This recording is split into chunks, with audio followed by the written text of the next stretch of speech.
Welcome to Bespoke Diaries. Today's article is on Death in a Tuxedo by Nincy Mondly, paraplegic, synesthete and BA in psychology, working at Bloombloom, India. Imagine that death appears as a man at your doorstep, well dressed and looking sharp. His attitude on top of his attire reflects confidence.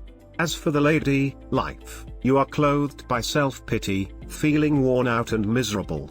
You have desperately tried and failed at running away from yourself. Wouldn't you, then, let yourself sink into the arms of death? The state of mind where you think death is better than all the years of life that you have known until that point, wishing to die rather than live, is something that you would struggle to understand unless you have been in such a position before or you are there right now. So if you are familiar with this feeling, Nincy hopes this article will help you feel better. As for those of you who are not able to relate to this matter, it's her humble request to read along as it may help you in future, if not for yourself, at least for someone you know. Glamorizing Death. So when and why does one start thinking highly of death? If life can be compared to a road trip, then most of us may not be sure of the destination. However, we definitely intend to enjoy the ride amidst the challenges that might come in between. But what if the ride doesn't seem to be happening at all? Instead you just feel stuck in this rotten place which only seems to be getting worse over time. Most of us have been through times when we become so critical about our lives. But we also manage to get out of it in one way or the other. But, what Nincy would like to bring your attention to, in this article, is the kind of lingering and self-consuming gloom that makes you want to end your lives. The kind of gloom, where you isolate yourself and withdraw from others. Unknowingly you build a wall between you and everyone else. You may be doing so, because you believe that you can make it right by yourself, but at the same time you are also strongly convinced that no one else can help you. With such beliefs rooted in your mind, if at all you seek help it doesn't work either, and being confined to yourself, you develop feelings of hatred, pity, shame, disgust and so much more against yourself. But still you cling to yourself without knowing that you are no longer your best friend. Meanwhile, the walls you have built around you seem to be closing in on you. In such confines of your mind, you are driven by hopelessness, helplessness, and fear. Here, you feel you are all alone. So where are the others in this picture? Are you really alone? We usually feel lonely, not because there is no one around us, but because we are surrounded by people who are unaware of what's happening within ourselves.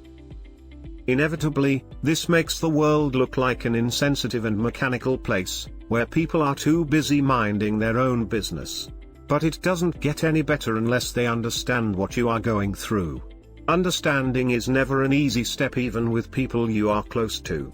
So if you pick a random person, imagine the kind of effort one might require to understand and to be understood.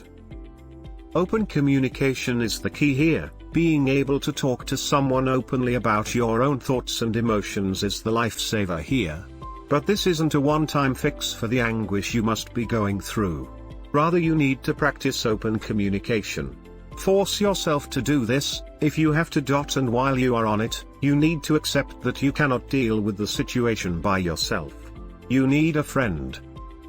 Whereas listening to your thoughts playlist alone and on repeat would depress you more, even to the extent of glamorizing death, that is, in the context of isolation, social withdrawal, self-hatred, hopelessness, helplessness, and a dysfunctional belief system, death becomes the only way out of the mess that you find yourself in. Thoughts about dying may actually calm you down in this case. Let's take a step back. How can thoughts of dying calm down a person? We usually grow up thinking of death as the scariest monster in our lives. However, as an adult, Nincy has realized that scarier than dying is to live your life wishing for death. But when you equate your life to suffering and you lose hope for a better tomorrow, the thought of shutting your eyes, never having to open it again, and embracing the void as it slowly dissolves you, could feel very calming. As ending your life seems to be the only way to end your suffering, your mind gets preoccupied with the idea of death. This is another sign that you are in dire need of help. You may even justify these thoughts by saying that you won't actually do it. But you would be overestimating your own willpower to resist falling for the illusion of freedom, peace, and victory that death gives. The treasure of life. For more than 7 years now, Nincy has been leading her life as a paralytic with more than half of her body paralyzed, as much as, or maybe even more than, one's body is challenged by a disability, the mind is too.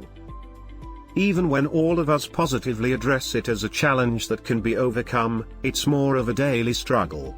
The voices in your head would be battling against each other to prove the worth of your own existence. Each day you may have to wake up and walk right into this battle with yourself, an inner battle of choosing to value life over death. The illusion of control that we have in our lives usually helps us remain organized and prepared in our daily lives. Following this logic, when we feel like we have lost control of our lives, we become hysterical.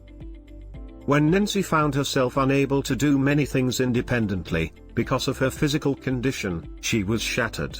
She felt like she was a factory of everything negative like frustration, hatred, worthlessness, etc., all of which were largely directed against herself. But over the years, Nincy has understood the power of letting go of the control you wish to have over every single thing regarding you. When you are open to experiences in your life with such an attitude, you start appreciating your life more, you start accepting your flaws more, you even get to a point where you can get along with your own company. All this becomes fuller and easier when you surround yourself with people who love and care for you, so that when you fall into darkness, their faces and voices will help you get up again. When you are suffering and not able to help yourself, wishing for death makes you feel powerful and in control of your life. But, know that, the sense of control felt like this is just a facade of your fear and desperation. If you can spot this pseudo-power within you, you are one step ahead already. So on a concluding note, even when you may not yet have a reason to believe so, value life over death. While you get to share your life with your dear ones, the experience of death is singular and its remnant borne by loved ones alone. Let the flame not be snuffed out, at least not before the candle burns out. To life, for life, and with life.